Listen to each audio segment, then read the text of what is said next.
Pendidikan di Maluku perlu mendapat perhatian pemerintah. Di tengah semangat pemerintah untuk meningkatkan mutu pendidikan di seluruh Indonesia, hal ini kontradiksi dengan fakta yang ada di lapangan, khususnya di Provinsi Maluku, terutama pada wilayah-wilayah pedalaman dan pesisir yang jauh dari akses pemerintah. Demikian disampaikan langsung anggota Komisi 1 DPRD Provinsi Maluku dari Partai Gerindra, Ali Kolatlena, kepada tim DMS Media Group, usai melakukan reses pada daerah pemilihannya di Kabupaten Seram bagian Timur beberapa waktu lalu.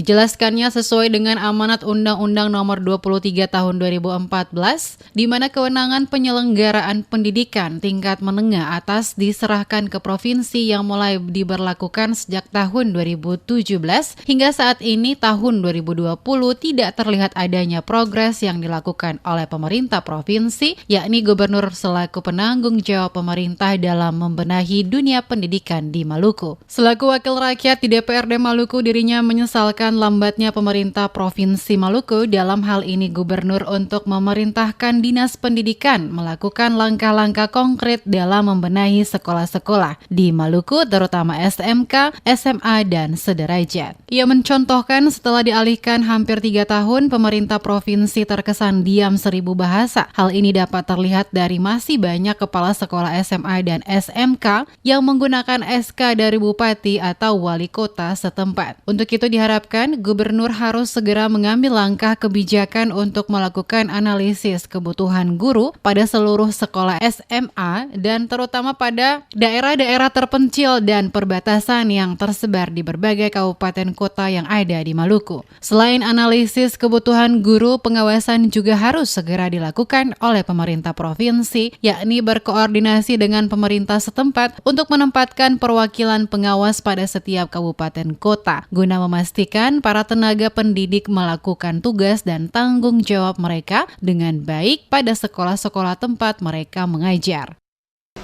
Diberlakukan sejak tahun 2017 sampai 2020, hari itu sudah kurang lebih 3 tahun. Tapi kewenangan itu oleh pemerintah provinsi di lapangan hari ini seolah-olah belum ada langkah apa-apa. Bahkan SK kepala sekolah dan SMK dan SMA itu hari ini masih berjalan dengan SK bupati dan wali kota. Kita minta pertama harus ada analisis kebutuhan guru di semua sekolah di Provinsi Maluku, terutama juga di SBT hasil reses kita, sehingga distribusi tenaga pengajar itu harus merata. Rasio guru itu harus berbanding lurus dengan rasio jumlah dan kebutuhan di siswa dan di sekolah. Yang kedua juga peningkatan pengawasan itu harus ditingkatkan. Diakuinya dari tahun ke tahun, amanah 20% anggaran untuk pendidikan selalu diperjuangkan, tapi terlihat bahwa anggarannya lebih banyak terpakai di belanja ATK dan infrastruktur fisik. Sedangkan untuk program pemberdayaan dan peningkatan mutu pendidikan dirasa masih kurang. Ditegaskan Kolatlena, dengan terpenuhinya 20% anggaran pendidikan, maka pengawasan melekat baik internal lewat inspektorat maupun BPK mestinya harus berjalan dengan baik, sehingga ada perbaikan dari sisi pengembangan pendidikan di seluruh wilayah Maluku. Maluku, kata ia, sudah saatnya berbenah, salah satunya dengan meningkatkan mutu pendidikan pada seluruh wilayah di Maluku. Dengan demikian akan melahirkan para generasi muda yang mampu memberikan daya saing untuk memajukan daerah Maluku pada berbagai sektor pembangunan, karena generasi muda yang dihasilkan memiliki tingkat pendidikan yang maksimal.